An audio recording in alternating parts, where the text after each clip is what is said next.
Қазіргі заманғы сын қатерлер мен адам құқықтарының тереңірек реттеуі жаңалықтың заңнамалық базаны қажет етеді. Мұның бәрі негізгі заңда көрініс табу керек. Жекелеген түзетулер мұндай өзгерістерді орнықты іске асыру үшін қажетті тұтастық пен айқындықты қамтамасыз етпейді.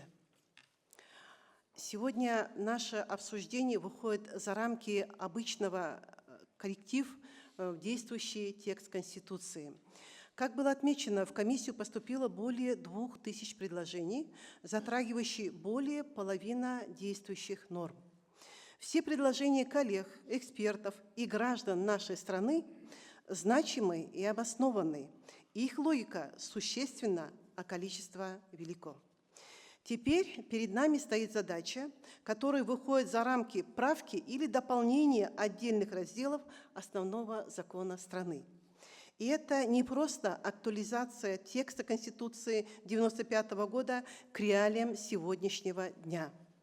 Это глубокий пересмотр всей архитектуры государственного устройства, системы гарантии прав и свобод, механизм взаимодействия институтов власти и общества.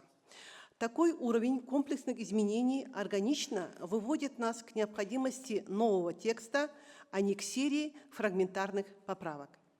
Эта логика также вытекает из статьи 26 Закона Республики Казахстан о правовых актах, которая требует учитывать масштаб изменений нормативного документа.